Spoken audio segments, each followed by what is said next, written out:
अखण्डमण्डलाकारं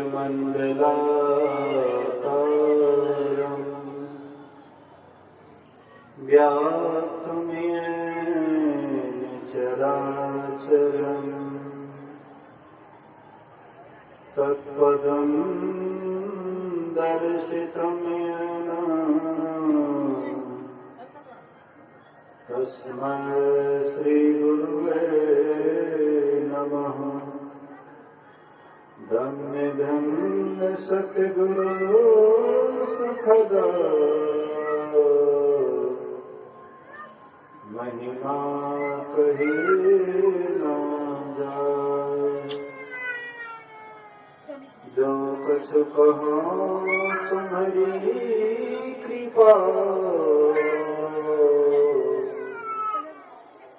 मोते कुछ न बसाए। सर्वत्र सर्वदा वर्तमान सद्गुरु महाराज के पावन चरणों में कोटि कोटि नमन। उपस्थित गुरुजन,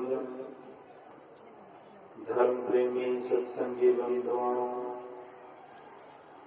पूजनीय माताओं तथा भक्तिमती बहनों, सप्ताह प्रायण ध्यान एवं संतमत सत्संग का आज 7वां दिन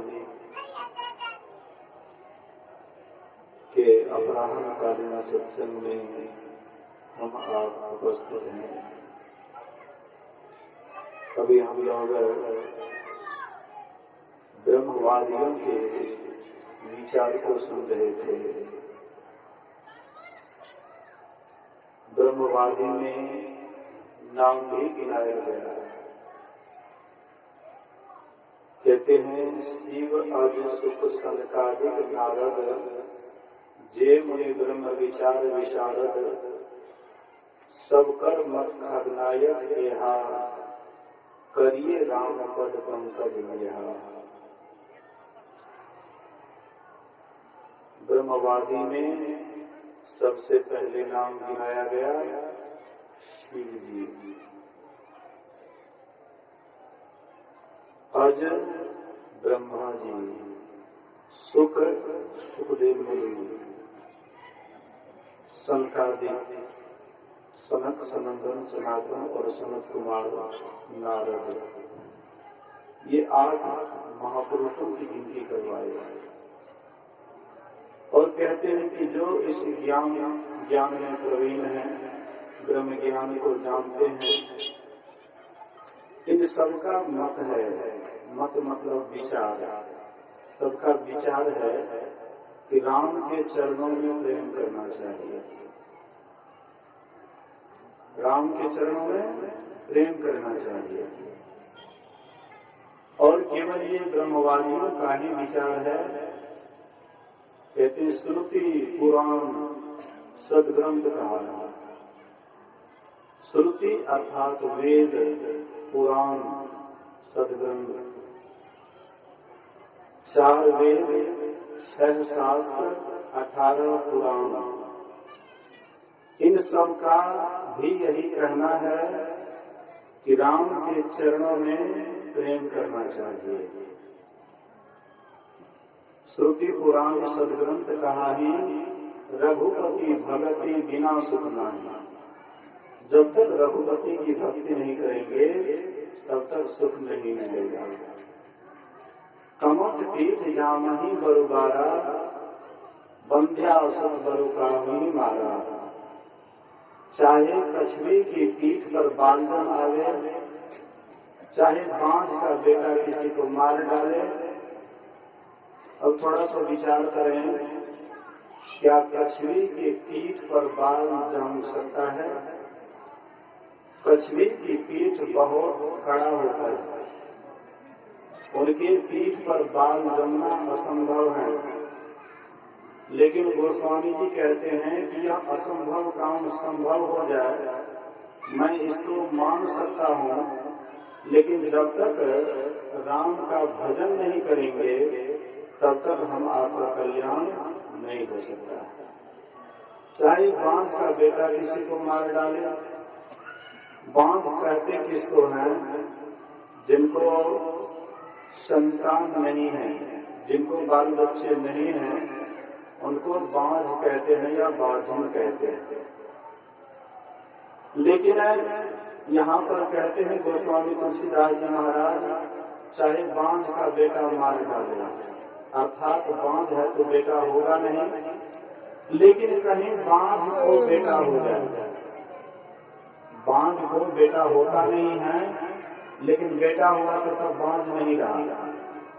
बांझ तब तक जब तक बाल बच्चा नहीं होता। अब बाल बच्चा हो गया तो बांझ कोई कहेंगे। महाराज दशरथ को जब पुत्र रत्न की प्राप्ति नहीं हुई थी और वे सुबह सुबह जब राज्य निकलते थे घूमने के लिए, तो प्रजा देख करके कहती थी कि आज का यात्रा अशुभ हो गई। अर्थात जो बांझी व्यक्ति हैं उनको लोग सुबह सुबह देखते हैं तो कहते हैं आज का यात्रा अशुभ हो गई। लेकिन वह कब तक? जब तक राम लक्ष्मण भरत शत्रुघ्न नहीं आए उनके यहाँ, तब तक। लेकिन जब ये चारों भाई आ गए तो तब उनको कौन कहेंगे बांझ बांझी?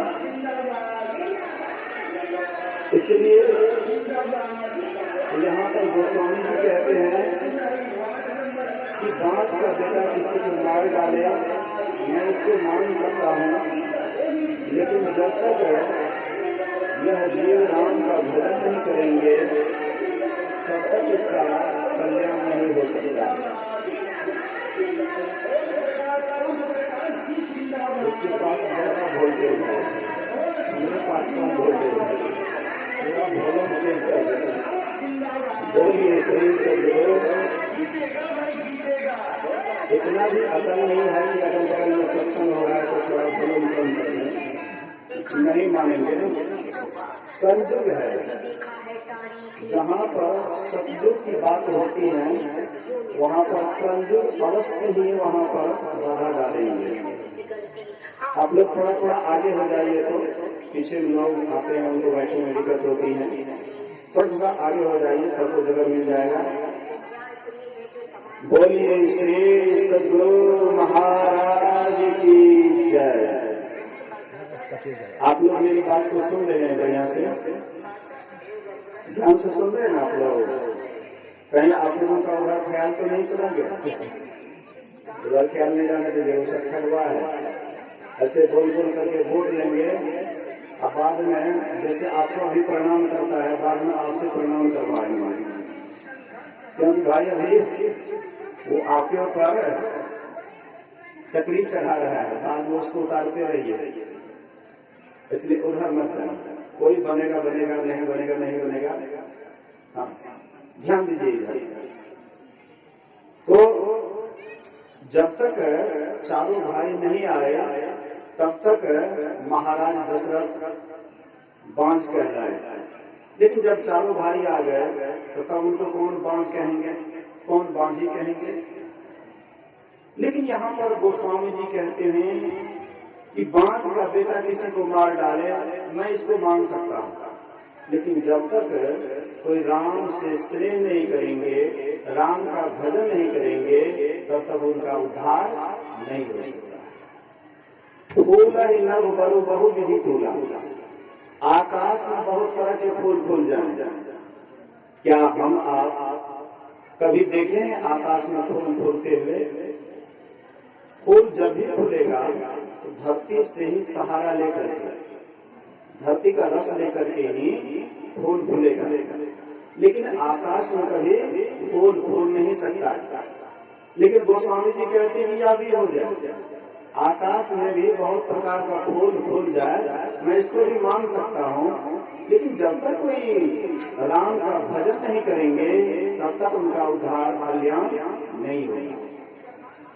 फिर आगे कहते हैं कमठ पीठ जामही बरुबारा, बंध्या सुख बरु काहू ही मारा, फूल ही नभ बरु बहु विधि फूला, जीवन रस हरि प्रतिकूला, कृषा जाई बरु मृगजल पाना, बरु जामहि शशशीष विषाना। मरु स्थल में बैसाख जेठ की जब गर्मी होती है तो वहां पर बालू के तरफ देखने पर, बालू के रेत को देखने पर लगता है कि पानी धारा प्रवाह चल रहा है, रेत चल रहा है, लेकिन कोई पानी नहीं होता है। लेकिन बालू के रेत पर जैसे ही सूर्य का किरण पड़ता है बुझाता है पानी का हिलोरा, लेकिन वह पानी होता नहीं। तो मनुष्य तो समझ जाते हैं ये पानी नहीं है, बालू के कण से ही यह दिखाई पड़ता है। लेकिन मृगा हिरण को लगता है कि पानी का हिलोरा है आगे, इसलिए वह दौड़ते दौड़ते वहां जाती है, लेकिन वहां देखती है कि यहाँ पानी नहीं है। फिर वह आगे देखती है तो लगता है वो आगे है, फिर वहां दौड़ती है। मतलब दौड़ते दौड़ते उसका प्राण अंत हो जाता है, लेकिन कहीं भी पानी वानी उसको नहीं मिलता है। लेकिन गोस्वामी जी कहते हैं कि ये मृग तृष्णा, अर्थात बालू के कण पर जो पानी दिखाई पड़ता है लेकिन पानी है नहीं, लेकिन मैं तत्काल मानता हूँ कि वह पानी पीने के बाद किसी का प्यास दूर हो जाए, मैं इसको मान सकता हूँ। लेकिन जब तक यह जीव राम का भजन नहीं करेंगे तब तक इसका कल्याण नहीं होगा। फिर कहते हैं अंधकार बरु रवि ही नसावे, राम विमुख न जीव सुख पावे। अंधकार भले ही सूर्य को नष्ट कर दे, क्या कभी अंधकार सूर्य को नष्ट कर सकता है? हाँ, भले ही सूर्य के निकलने के बाद अंधकार कहाँ भाग जाता है इसका पता भी नहीं लगता है। एक बार अंधकार जाता है ब्रह्मा जी के पास, क्योंकि सृष्टिकर्ता सबकी रचना करने वाले ब्रह्मा जी हैं। तो ये अंधकार गए ब्रह्मा जी के पास और कहते हैं कि आपने सबका सृजन किया है, सबको आपने बनाया है, लेकिन ये सूर्य मेरे पीछे क्यों दिन रात लगा रहता है? मैं तो इसका कुछ बिगाड़ा नहीं हूं, लेकिन ये मेरे पीछे क्यों लगा रहता है? इसलिए आप उनको समझा दीजिए कि हमसे वह दुश्मनी ना करे। भगवान ब्रह्मा जी कहते कि अच्छा ठीक है तुम जाओ, मैं अभी सूर्य का आवाहन करता हूँ। ब्रह्मा जी सूर्य का आवाहन किए, सूर्य भगवान आए और ब्रह्मा जी कहते हैं कि तुम्हारा अंधकार से कौन चीज का दुश्मनी है, क्यों तुम इसके पीछे पड़े रहते हो? जब ये भारत में रहता है तो तुम यहाँ पर भारत पर परेशान करते हो, भारत में परेशान करते हो। यहाँ से ये दौड़ करके चला जाता है अमेरिका, लेकिन तुम उसका पीछा नहीं छोड़ते हो और दिन रात इसके पीछे लगे रहते हो। आखिर तुम्हारा क्या बिगाड़ा है? भगवान सूर्य कहते हैं कि आज तक मैंने कभी नहीं देखा कि अंधकार भी कोई चीज होता है। हो सकता है मुझसे गलती होता हो तो हमारे सामने अंधकार को कर दीजिए, हम उनसे क्षमा मांग लेंगे। बोलिए श्री सद्गुरु महाराज। तो भला सूर्य के सामने में कभी अंधकार आएगा? नहीं आएगा। लेकिन यहाँ पर गोस्वामी जी कहते हैं कि भले ही अंधकार सूर्य को नष्ट कर दे, मैं इसको मान सकता हूँ, लेकिन अगर कोई कहता है कि बिना राम भक्ति किए हुए मैं तर गया, मैं इसको कभी नहीं मान सकता। हिमते प्रकट अनल पर होई, विमुख राम सुख पावे न कोई। हिमालय से अग्नि प्रकट हो जाए, हिमालय में बैसाख जेठ की गर्मी के समय अगर हम हिमालय में जाते हैं तो वहां पर इतना ठंड होता है कि रजाई की आवश्यकता पड़ जाती है गर्मी के महीने। तो वहां पर इतना ठंड है, क्या वहां पर अग्नि प्रकट हो सकता है उतना ठंड में?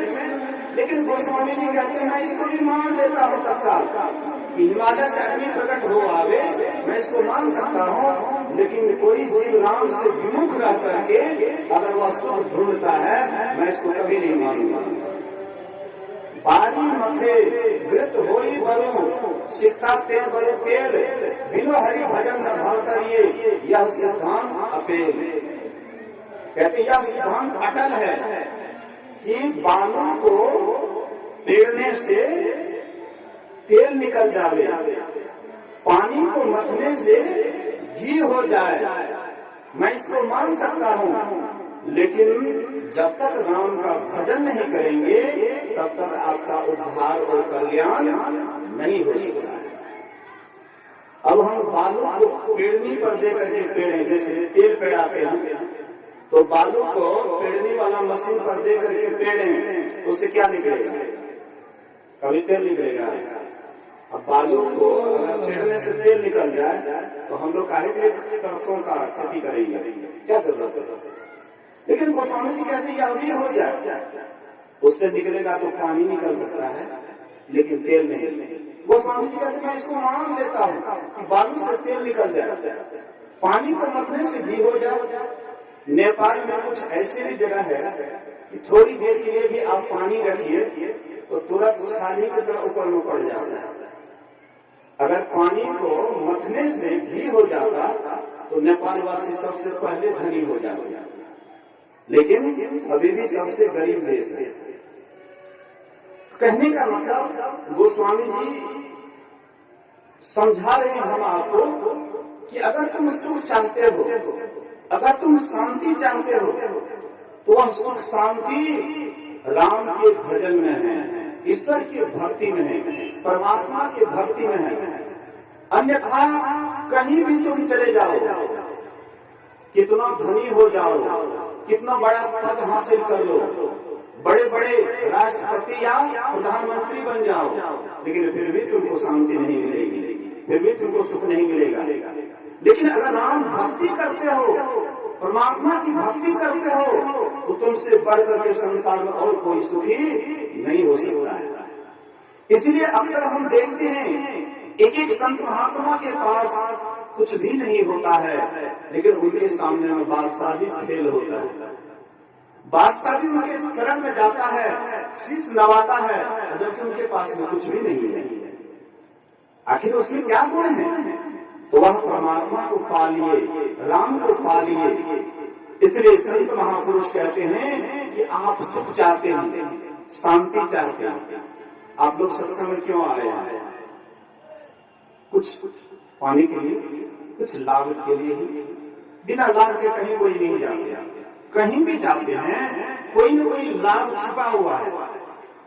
कहीं भी जाते, मंदिर जाते हैं, उसमें भी आपके मन में होता है कि मंदिर जाएंगे उससे हमको लाभ होगा। कहीं भी जाते हैं, चाहे बेटे के यहाँ जाते हैं, बेटियों के यहाँ जाते हैं, कुटुंबे परिवार में जाते हैं, कहीं भी जाते हैं, आपके मन में है कि लाभ होगा, लाभ के लिए ही कहीं जाते हैं। लेकिन संत महात्मा कहते हैं अगर तुम सही लाभ चाहते हो, ये सब तो साधारण लाभ है, लेकिन वह लाभ चाहते हो जिस लाभ के बाद कभी हानि नहीं होती है, वह सुख चाहते हो जिस सुख के बाद कभी दुख नहीं देखना पड़ता है, वह कल्याण चाहते हो जिस कल्याण के बाद कभी अकल्याण नहीं होता है, वह शांति पाना चाहते हो जिस शांति के बाद कभी अशांति तुम्हारे जीवन में नहीं होगी, तो इस तुमको करना क्या पड़ेगा? बस राम का भजन करना पड़ेगा, राम की भक्ति करनी पड़ेगी। हम लोग सुख के अभिलाषी हैं, सुख के लिए ही बचपन से लेकर के बुढ़ापे तक अपने पूरे जवानी को पानी कर देते हैं सुख के पीछे, और कोई अभिप्राय नहीं है। मूल मकसद क्या है? सुख पाने की। लेकिन सुख पाने की हम बचपन से लेकर के बुढ़ापे तक कोशिश करते हैं, लेकिन अंत में क्या मिलता है? दुख ही मिलता है, अंत में सुख नहीं मिलता है। आप गए पाने के लिए सुख, तो सुख आपने कहाँ ढूंढा? आपने सुख ढूंढा बेटा में, आपने सुख ढूंढा बेटी में, आपने सुख ढूंढा पति में, आपने सुख ढूंढा पत्नी में, आपने सुख ढूंढा बैंक बैलेंस में, आपने सुख ढूंढा मकान में, आपने सुख ढूंढा व्यापार में, नौकरी में, लेकिन कहीं भी सुख नहीं है। और हम आप सुख पाना चाहते हैं तो 2-4 दिन के लिए सुखी होना चाहते हैं। आपसे पूछे कोई कि आपको कितना दिन के लिए सुख चाहिए? 1 दिन का? कहिएगा नहीं बाबा, 1 दिन से काम नहीं चलेगा। तो 1 महीने का ना 1 महीना काम नहीं चलेगा, तो तब 1 साल का ना ये हो 1 साल सुख है, उसके बाद दुख ना उससे भी काम नहीं चलेगा। तो जब तक जीवन रहेगा, हाँ इसमें हिला रहे हैं बहुत आदमी, जब तक जियो सुख से जियो, ऋण भी लेना पड़े तो पर भी घी पियो, भस्मीभूत शरीर कुतो भवे, जब तक जियो सुख से जियो। हाँ, चाहे पाप करना पड़े, चाहे झूठ बोलना पड़े, चाहे चोरी करना पड़े, चाहे नशा हिंसा व्यभिचार करना पड़े, लेकिन जब जब तक जियो तो सुख से जियो। हाँ, और ऋण लेकर के भी घी पियो, भस्मीभूत शरीर, इस तरीके एक दिन भस्म हो जाएगा। पुनरागमन को तो बोले, कौन जानता है कि आत्मा आते जाते हैं, लोग ऐसे ही बोलते हैं। ये भी किसका ख्याल है? ये भी दानव के ही लोगों, दानवी स्वभाव का ही ख्याल है, ये भी दैव स्वभाव वाला नहीं है। दानवों के राजा विरोचन और देवताओं के राजा इंद्र, दोनों एक बार गए ब्रह्मा जी के पास आत्मज्ञान पाने के लिए। तो ब्रह्मा जी से कहते हैं कि हम आप आए हैं आपके पास आत्मज्ञान प्राप्त करने के लिए, इसलिए आप हमें आत्मज्ञान दीजिए। तो ब्रह्मा जी कहते हैं कि देखो, आत्मज्ञान पाना कोई साधारण बात नहीं है, इसके लिए ब्रह्मचर्य पालन की आवश्यकता है। तब तुम्हारे अंदर में महीन बुद्धि होगी और तब तुम इस सूक्ष्म ज्ञान को पा सकते हो। इसलिए तुम दोनों जाओ, 30 वर्ष ब्रह्मचर्य पालन करके आओ, तब मैं तुम्हें आत्मज्ञान बताऊंगा। ये दोनों चले गए, 30 वर्ष ब्रह्मचर्य पालन करके आए। ब्रह्मा जी से कहते हैं कि अब हम लोगों को आत्मा का ज्ञान दीजिए। तो ब्रह्मा जी कहते हैं कि शरीर में जितनी पहनने का पोशाक है खूब बढ़िया से पहन लो और जा करके पानी में अपना परछाई देखो, जो पानी में दिखाई पड़ेगा वही आत्मा है। ये दोनों अपने शरीर को खूब बढ़िया से सजाने का जो सजाने का था सजा करके गए और पानी में जाकर के परछाई देखते हैं। तो राजा विरोचन जो दानवों के राजा थे, वे अपने शरीर की परछाई को देखते हैं तो उनके मन में होता है कि शरीर ही आत्मा है। इसलिए उसी का कहना है कि जब तक जियो सुख से जियो, ऋण भी लेना पड़े तो पर भी घी पियो, ये शरीर एक दिन भस्म हो जाएगा। कौन कहता है आत्मा भी कोई चीज होता है? हम लोगों का भी यही हाल है। हम लोग हाँ विरोचन के ही खानदान के हैं, जब तक जियो बढ़िया से जियो। नहीं, एक दिन शरीर छूट जाएगा, शरीर समाप्त होगा, लेकिन हम आप कभी समाप्त होने वाले नहीं हैं। हम आप पहले भी थे। कब ऐसा समय था जब हम आप नहीं थे, और अभी भी हम आप हैं, और कब ऐसा होगा कि हम आप नहीं रहेंगे? ये धरती भी समाप्त हो जाएगी, तब ही हम आप रहेंगे। इसलिए हम आप आत्मा हैं। आत्मा कभी मरती नहीं है, आत्मा कभी सड़ती नहीं है, आत्मा कभी गलती नहीं है। ये अजर है, अमर है, अविनाशी है।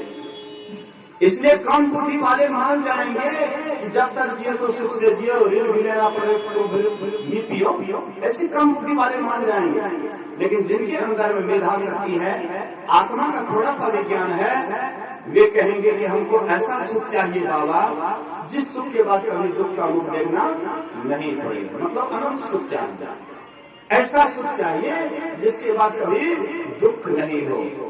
लेकिन संसार में हम देखते हैं कि कहीं ऐसा सुख नहीं मिलता है। अंत में हम झक मार करके बुढ़ापे में कहते हैं कि हाँ देखे तो कहीं वैसा सुख नहीं है। अगर वैसा सुख नहीं होता तो मन में इच्छा क्यों होती? वैसा सुख भी है, लेकिन जहाँ वह सुख है उधर हम आप जाना नहीं चाहते हैं।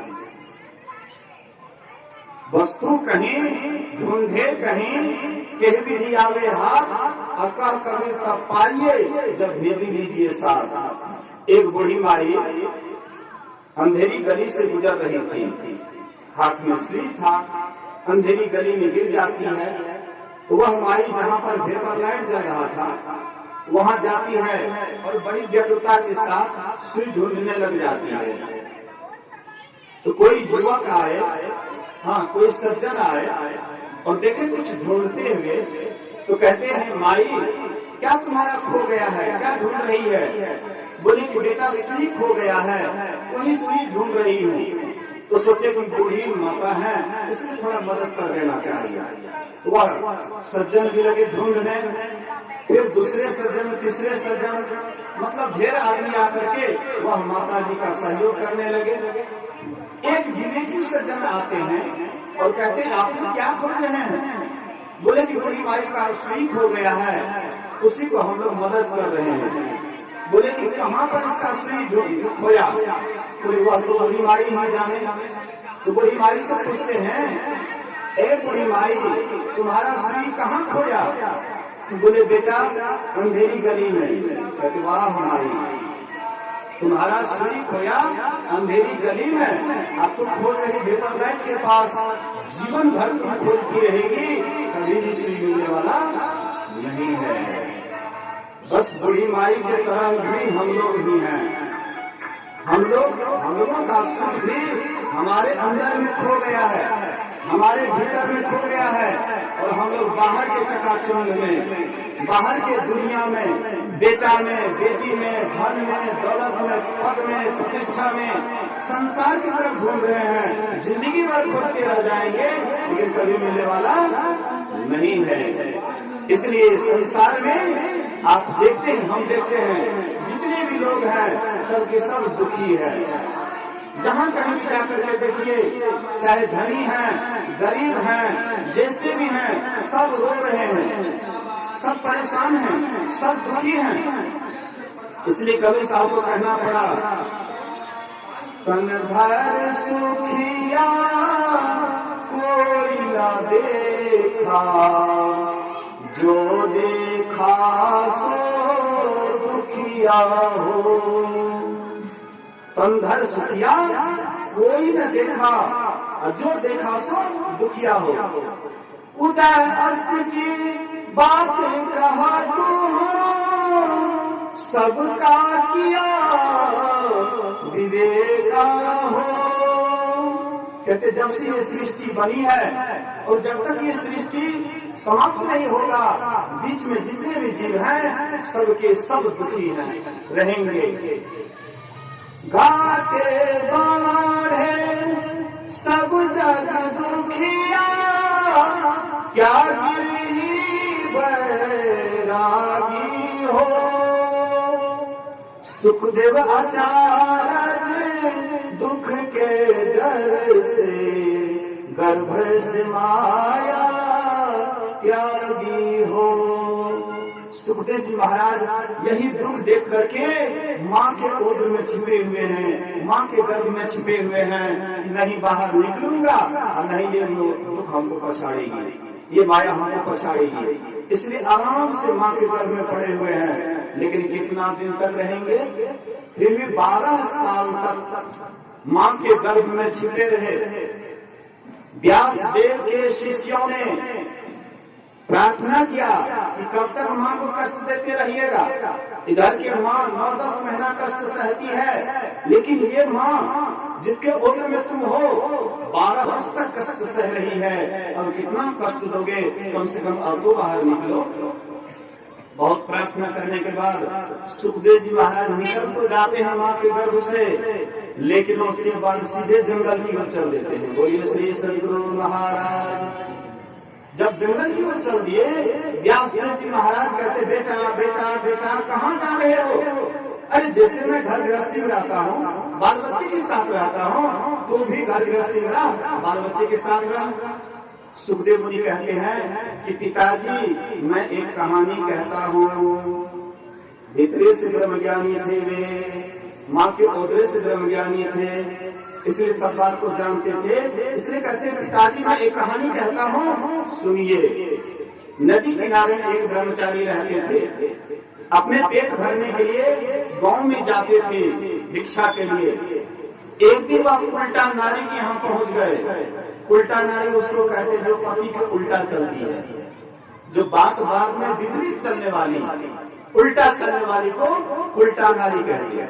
उल्टा नारी के यहाँ पहुंच गए तो ब्रह्मचारी का फिर ब्रह्मचारी ही ठहरा, ललाट चमक रहा था, चेहरे से सुंदर निकल रहा था। उनकी सुंदरता को देख करके वह उल्टा नारी मोहित हो जाती है और वह ब्रह्मचारी से कहती है कि बाबा कल भी मेरे ही यहाँ आइएगा।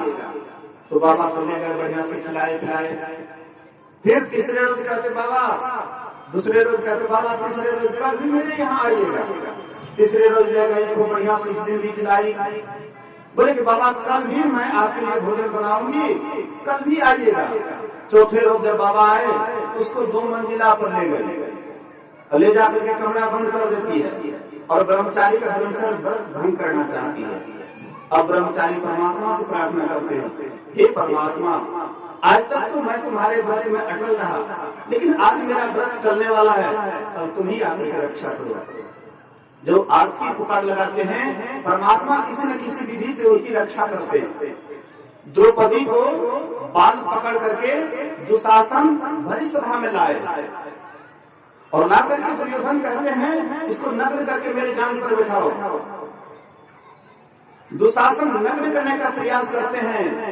द्रौपदी पहले अपने पति की तरफ देखती है कि 5-5 जहां पर शूरवीर हैं, भला दुर्योधन दुशासन का क्या चलेगा। लेकिन जैसे उधर देखती है तो वे सब सिर को नीचे कर लिए, अपना जुआ में हार गए थे इसलिए नीचे कर लिया। फिर सोचती है कि यहाँ पर हमारे दादाजी हैं भीष्म पितामह अखंड बाल ब्रह्मचारी, उनके तरफ देखती वो भी सिर नीचे कर लिया। कर्ण वो भी अपने सिर नीचे कर लिए, कृपाचार्य द्रोणाचार्य सब अपने अपने सिर को नीचे कर लिए।